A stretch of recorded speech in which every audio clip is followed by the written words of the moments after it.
All right. Hi, I'm LeeAnn Winters. I'm the District Conservationist at Donaldson. I'm here today with Jackie, and we're going to take a look at her pasture and see what she's doing right now, and then maybe look at some possibilities of where to go in the future. So, the waxy cuticle layer on it. The tall fescue does? And so what it does is that and it grows well in the fall compared to other cool season grasses. So you can get a higher tonnage, and it has a nice response to nitrogen if you wanted to do any type of nitrogen fertilization in the fall. Okay. But it will produce a lot of tonnage, and with this waxy cuticle layer, it protects it from freezing and thawing. So the quality of tall fescue will stay in good quality through about January through here. And so and about the same quality as what hay you put up with tall fescue. So it's it also, one bad thing about it, it does have a endophyte infection in it, which produces ergobaline, which causes vasoconstriction on your livestock. We run sheep on tall fescue. I've seen very little problems with it, but with cattle, you'll lose their switches or have or even as bad as sloughing their feet if that's all they have. But the fall growth does not have that much in it, and as it'll decline over winter too. So now, is that just in the seed head, or is it in the whole plant? It is actually in the whole plant. It Okay. concentrates at the base part of the plant, and it stays, and that's where it lives. So down below at the growing point. Then when it comes out to the seed head, how that basically lives, it has a symbiotic relationship with the tall fescue. So it'll migrate up to the seed head, and it's in the seed, and that's how it transplants to the next plant, is through the seed. So Okay. so the seed heads are very toxic. In the spring growth, it can get pretty toxic if it's allowed to mature. Okay, so you're talking the waxy, right? The waxy is actually just the layer on the leaf, and you Oh, can kind of just- see Oh, 'cause see it how glistens? it shines, and yeah. Okay. It just has a really thick leaf. If you feel that compared to like a orchard grass leaf, and it also is a little bit rougher. So it's not Okay. something that they like to select. They'll select about all other grasses before they have to eat the endophyte infected tall fescue. But it is a really good plant if managed properly. All right. So this is the grass that I pick if I want to blow a whistle. yeah. Yeah, nice thick layer. And then some other grasses, you got Kentucky bluegrass. That's It's that the thinner finer. stuff. Yep. That finer, thinner Yeah, stuff is and so Kentucky with blue. pastures, like and also with tall fescue, there's a lot of problems with pregnancy in horses too. But with this, the Kentucky bluegrass is another grass that does really well for short grazing, and like kind of the horses, their mechanism of how they eat with their teeth, so they can get really short. So the grasses that tolerate that are just tall fescue and the Kentucky bluegrass. Okay. But both are good. It just has a poor tonnage, and it has a big summer slump, so you don't have a whole lot of tonnage available in the summer months with that. That is true. We lose a lot of growth in the summer in the heat. I am very interested in getting some more warm season grasses out here, even if Okay. we have to like no-till drill them in. Yep.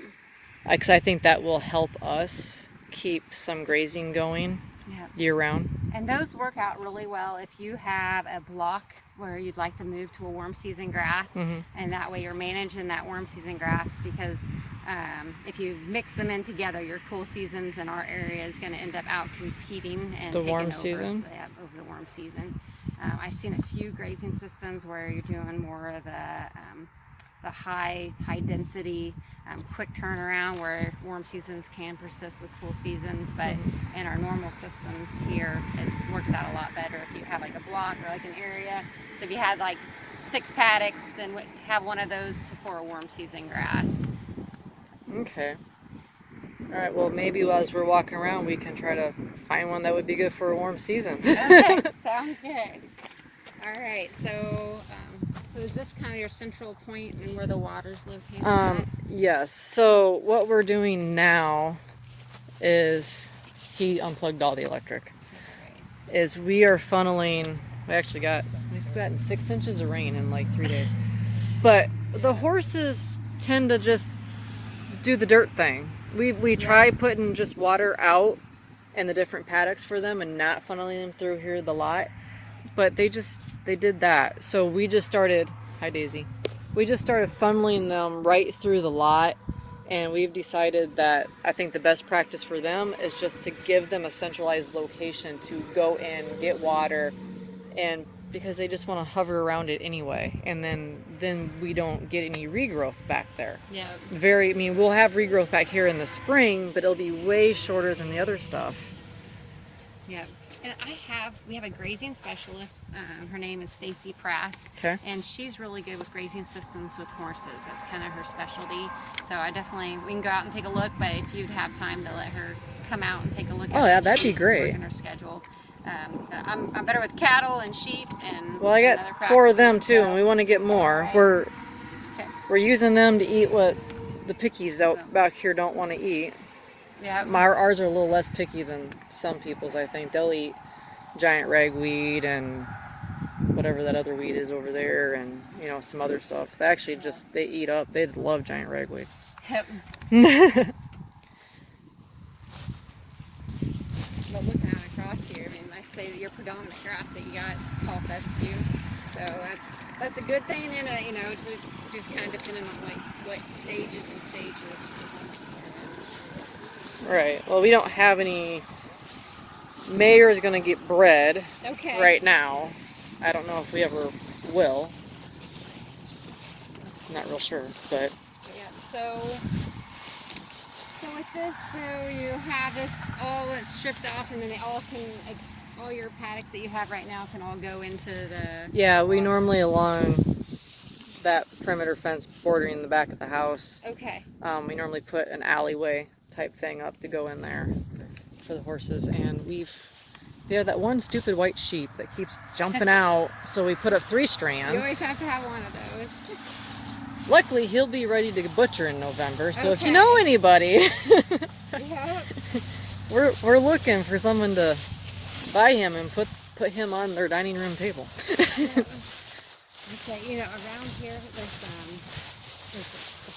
of course the farmer's market. Then those are more retail cuts versus the whole animal. Yeah. I don't know kind of where you're at. I was kind of hoping to just sell it. Sell him live. Well, by hanging weight. Yep. So if somebody just wanted to try it and they could find 3 other people, they each get a quarter. Like Yeah. I'm okay with that. So this is, am I correct that this is ironweed right here? Yep, this is ironweed. So it's a great plant for pollinators. However, it tends to take over in pastures. So. And we actually didn't see this plant at all until we put some fertilizer on here, actually, which is weird. Yeah, so it likes phosphorus, and so just like any other plant, it takes some fertility. You got some goldenrod coming up, and there's a few asters that we walked by, but What's it's an very aster? typical.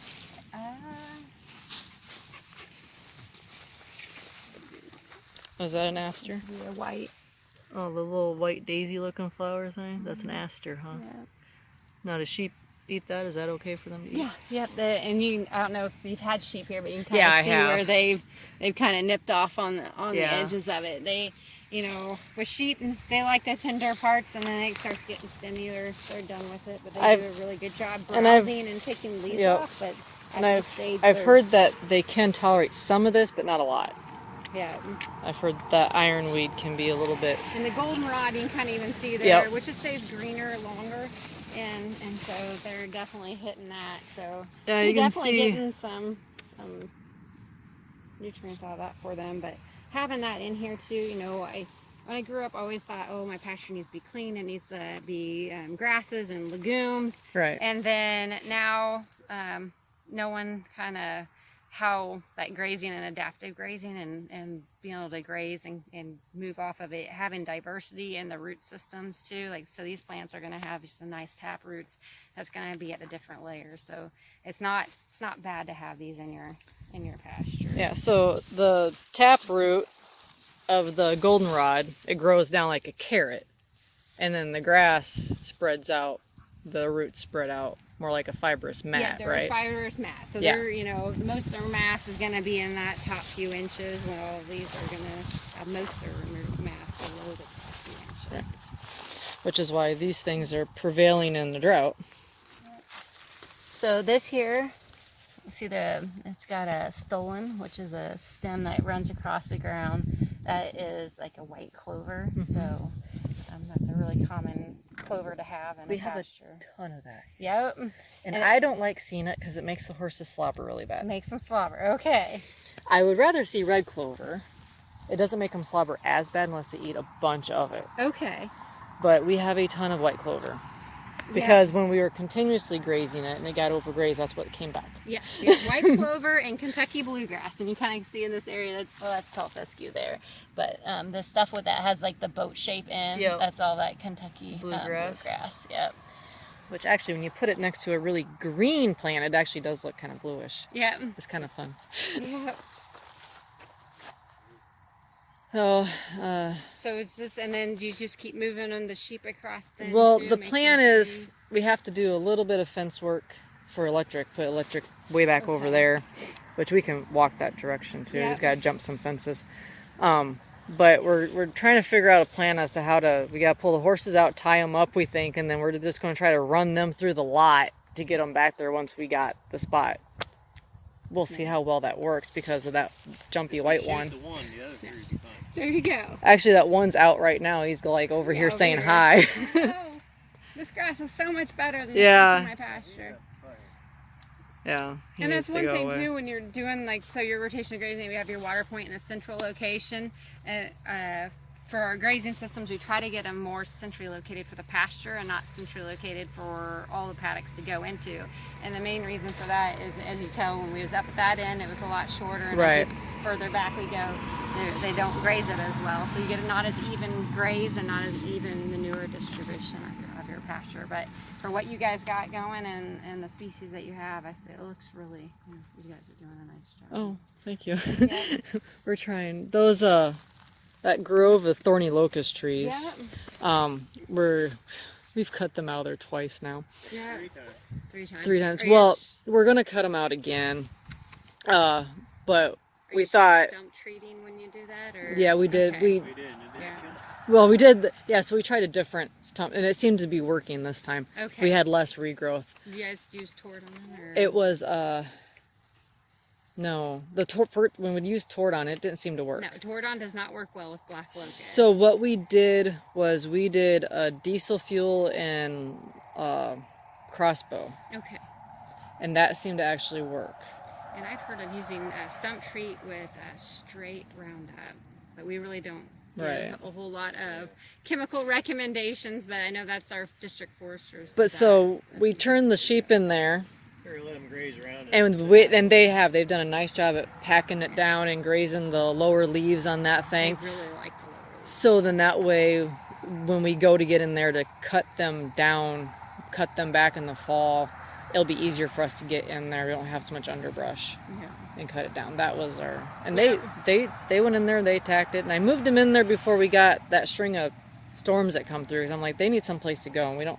I bet they're enjoying that. Yeah. So I think they were bedded down there, and they've learned at night they come up and lay in the fence closer to the house, so they're not so with the predators. Yeah. That's one thing about a sheep, when they are congregating more towards places where you feel safe, you kind of have an idea that they are having some type of predator activity. Yeah, that's where I'm looking into getting. I've guardian dogs. I want it. Be cheaper to just get one, but I think two would be more effective. So. Yeah, they tend to work well as partners. Yeah. That kind of depends too, what works well for your situation too. So kind of standing here, what I see with the equip ones, like your brush, we have brush management available. So if you wanted to have assistance for basically like cutting and stump treating, or like cutting and coming back with a foliar treatment of what's coming back up, that'd be an option. Okay, how do your systems work? Are they like a cost share? Is it like a loan? So what it is nothing's guaranteed with equip. So we have an equip batching period, which ends October 7th for here in Iowa, and so if you get your application by then, and we have a plan, then from that plan, then we can put in basically a cost estimate, and then what practices that you're going to have and that you're going to do over the course of the contract. And then we do funds based off of the amount of acres, or kind of depending on what the practice is. So we submit that, and it gets ranked in this competition with Southeast Iowa applicants. And then if you get selected, then we call and say, hey, is this what you guys wanting to go forward with this? And if you do, then we start working on a contract, and then usually by May of the next year, from that batching deadline, you'll know whether you're accepted or not, and would have a signed contract by that period if that's something you're interested in doing. And so there's a set money amount. So if you did 1 acre of brush management, and I'm not sure on the cost share rate for this coming year, but say it was $60, and we said that you'll do 1 acre, it'll be $60 for that 1 acre, and you end up doing a half an acre, then we just pay you for that half an acre, but as long as it treats the resource concern. So that's our main thing, is the practices that we apply have to treat a resource concern that you have. So Okay. So is it like a grant? Do you pay it back? Is it? No. So nope. So there's just a set rate. It used to be a cost share, so that's why we kind of call it cost share. So it used to be that you would go do the project, you bring in the bills. They say, Right. I spent $100 to do this, then we would pay that 50% of that. So, but now it's gone to a more of a regional cost list, so that way you have a set amount you know that you're working with.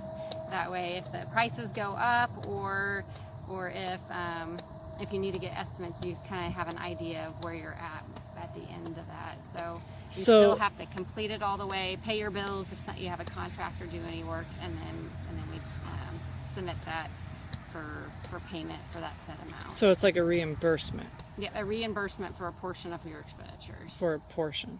Yeah. And that portion depends on how many acres. Yep, acres or quantity, like if it's fencing is number of foot, or pipelines number of foot, or if you're interested in like tanks or hydrants, then that's per each one.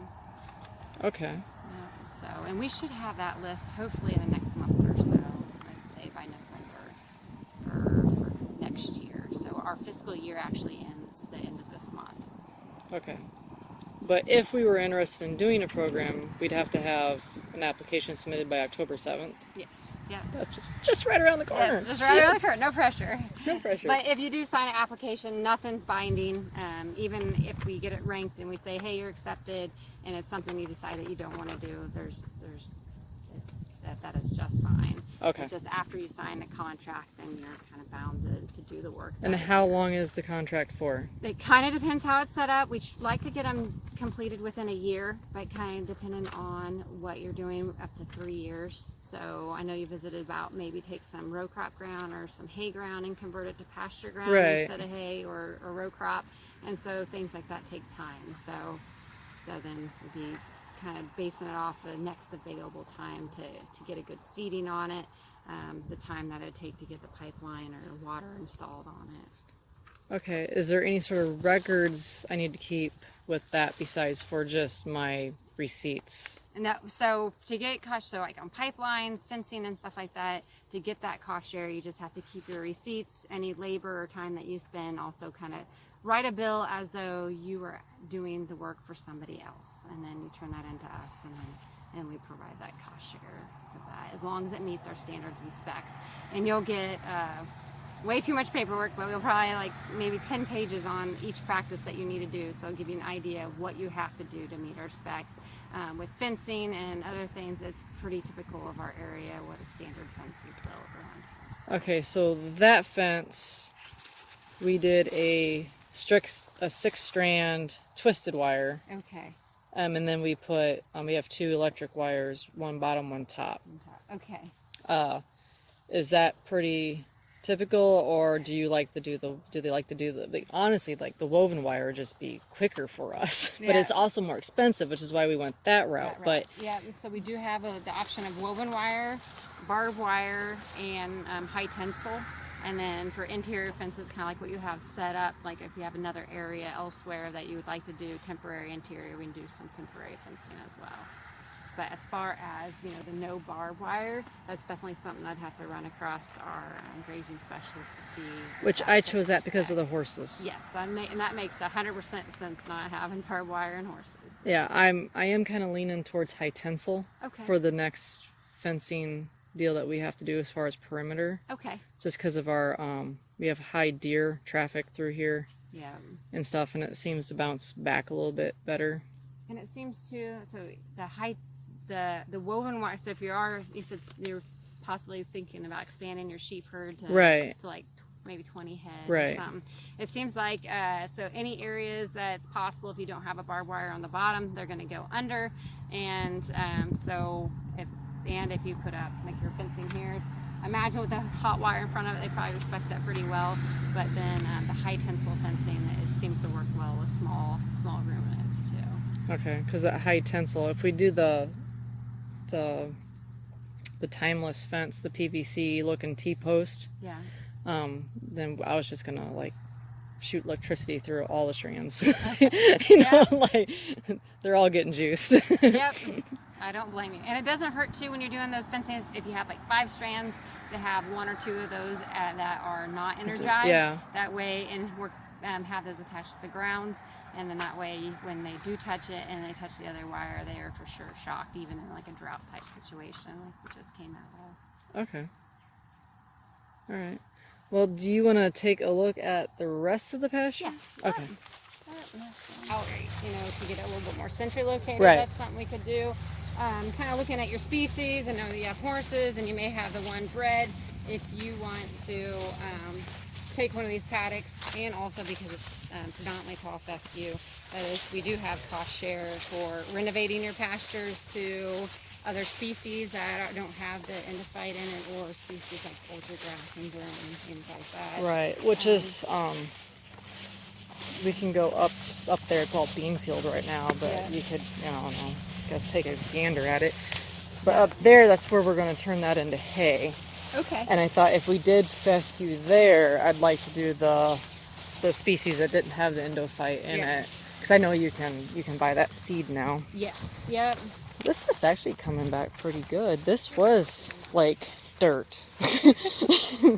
I hate to say it, but in a drought, even if you're rotationally grazing and you're trying really hard not to use your hay, sometimes, I hate to call it sacrifice, but you do. You have to sacrifice something. Yes, you sure do. And that's just with the drought. If it's not regrowing, then whatever comes back, they can come back and hit it again.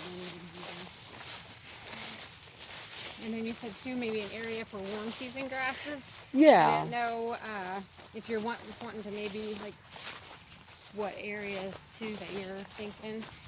I'm not real sure. 'Cause I know. So up here on top of the hill here, it doesn't grow back real well if we don't get a lot of rain. And even if we get a lot of rain, probably because the horses always eat this real short right here. Because it all goes down the bottom of the hill, Yes. and then And this we're starting to move around. We're more of a south-facing slope, and those are the warmer, drier slopes. So your warm season grasses do, if you were renovating a part of your cool season grass, that'd be where I kind of recommend, because it's already going to be a little bit drier, and your warm season grasses are a little bit better. And down there by the trees, we always wondered, like, why don't they ever go down there and stand in the shade? Well, we were down there doing fence, quickly figured it out. There's no breeze whatsoever, and the bugs are horrible. Yep. Right here's a good spot to stand. I feel a nice breeze. That's probably why it's so short right here. It's short right here, and then back by the gate on the other side of that manure spreader. And one thing about warm season grasses, you're talking about a plant that it doesn't quite, in the spring, you're not going to have hardly any tonnage, but then in the summer you should have quite a bit, and then slump back down into the fall. But with that too, like with grazing with horses or with sheep, they like to graze shorter than most species.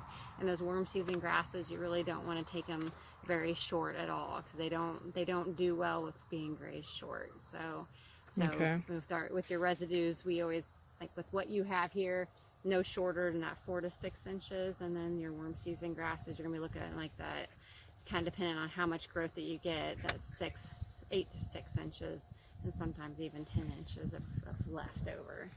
So that might be, I'm not for sure. That's why I think Stacy Crafts would be great to come to visit with you about possibly doing warm season grasses with the horses. Yeah, because I'm not sure how that was gonna We do have, there is some warm season grasses that do really well with grazing, but they're more like an annual type grass, considered weeds. So like your crabgrass, Oh, very high quality forage, a lot of tonnage. There's some of the larger ones that they have out now that produce a lot of tonnage. But again, it's crabgrass, but it would be good for grazing too. apparently It's annual, they so. they cultivate that in Africa as a grain crop. Okay, I've interesting. Thanks I've for that. recently learned that. Okay. I thought that was just mind-boggling because those seeds are so small. I'm like, what do they do with that? Yep. Yeah, so like if we were to do, so I don't know, like with the way it's set up now, if we were to do a warm season grass, let's say in this, what, you know, collectively the back part, the south facing slope here, horse is crazy up there. Could we still come out and graze them on it like pretty quick in the spring? So there would be nothing available in the spring. So we're talking more of like a Okay. late June. So we would have to find a way to move them over there in what's now the hayfield, Yeah.